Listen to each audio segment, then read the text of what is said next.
exhibition. We're gonna do it again in Floyd Mayweather retired in 2017 with a perfect 50-0 record and over $1 billion in career earnings. Now, at 49, he is fighting again, and everything surrounding that decision has turned it into one of the most painful stories in the history of sport. This is the tragedy of Floyd Mayweather, the comeback at 49. In September 2017, Floyd Mayweather Jr. walked out of the T-Mobile Arena in Las Vegas after stopping Conor McGregor in the 10th round. He reportedly earned $275 million and finished with a flawless record of 50-0. No losses. No close calls that the judges could not protect him from.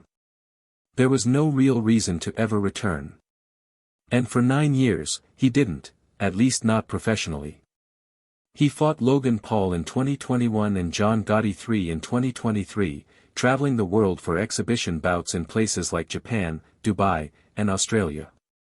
These were controlled environments with no official stakes, no risk to the perfect record that defined him. For nearly a decade, the legend remained untouched. Then, in February 2026, Floyd Mayweather Jr. announced he was coming out of retirement and returning to professional boxing. He was 48 at the time, turning 49 later that month. The announcement came through a written statement to ESPN, carrying the same confidence the world had always associated with Money Mayweather. He claimed he still had what it takes to set new records, insisting that no one could generate bigger crowds, larger global audiences, or more money per event than him. The language was familiar. The bravado was unchanged. But the context was completely different. Because attached to this announcement was a schedule, and that schedule is where the story begins to split.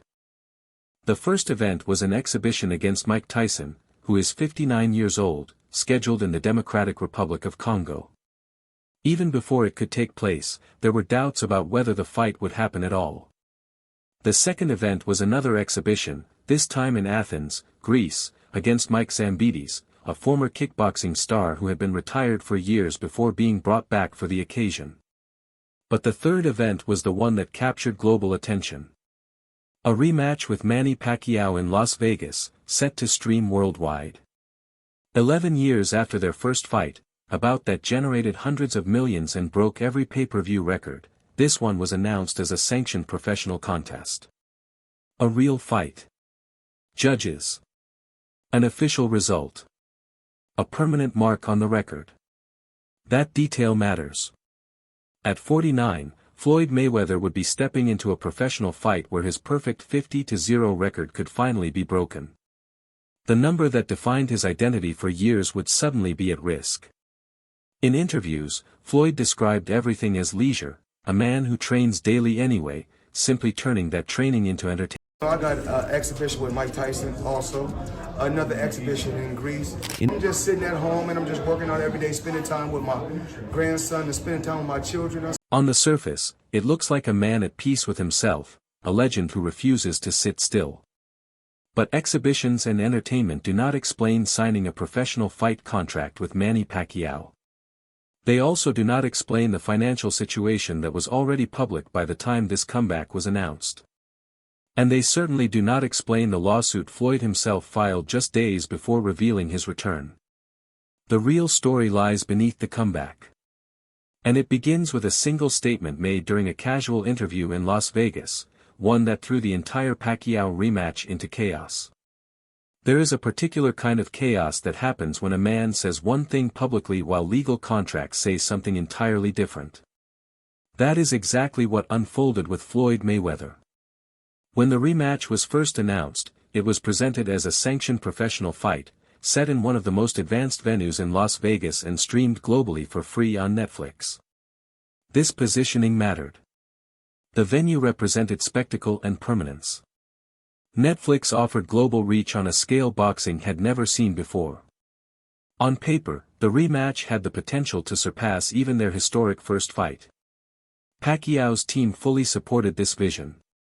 According to his representatives, there was no confusion, multiple signed contracts clearly defined the bout as a professional fight.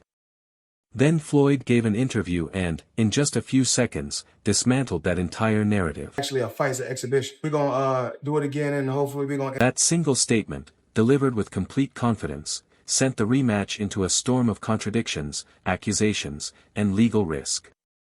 Netflix had announced a professional fight. Pacquiao's team had signed contracts for a professional fight. Floyd, however, was now publicly describing something entirely different. That gap could only be resolved in one of two ways, through legal action or by one side backing down. Neither happened. Pacquiao's camp refused to move. Their position was clear: reclassifying the fight as an exhibition after contracts had already been signed and paid would be a breach of agreement. For Manny Pacquiao, this was not just another fight. The first bout remained unfinished business in his mind. He had long disputed the decision and saw the rematch as a chance to rewrite history. He did not want a spectacle. He wanted a result.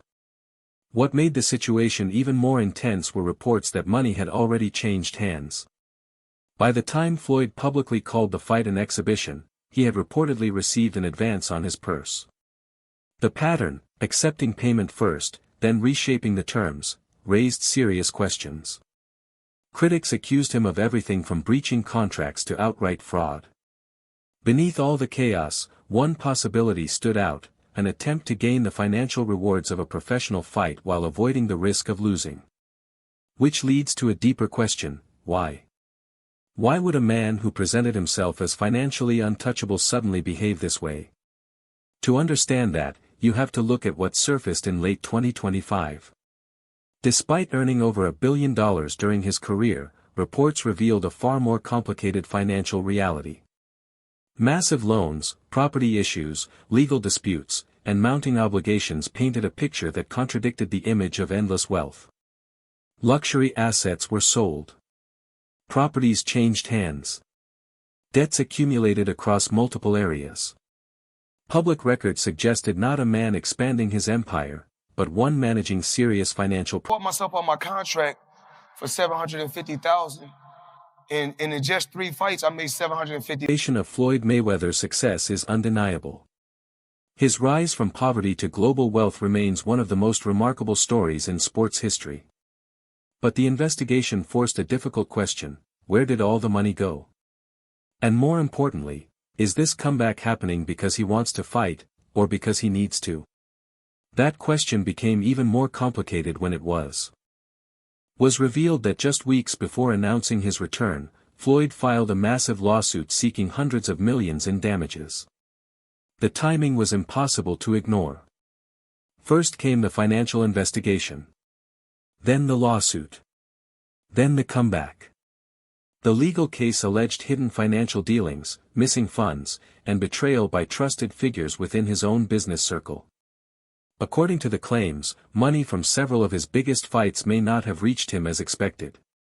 If true, it changes the narrative completely. Instead of a man who simply spent recklessly, it suggests the possibility of someone who may have lost a significant portion of his earnings through mismanagement, or worse. But even that does not fully explain the decision to return to the ring at 49. Because the deepest layer of this story is not about money. It is about something Floyd has spoken about for years, something far more personal. Memory. Some of his most revealing interviews are not about wealth or success, but about what boxing took from the people closest to him. He watched its effects firsthand within his own family. Sad that he's only in his 50s, but it seems like he's a old man that's... Alright everyone, stay tuned for the latest in boxing news, highlights, events, and stories. Subscribe to Legacy Round and turn on notifications so you never miss an update. Be sure to watch our other videos too. Until next time, take care and stay safe.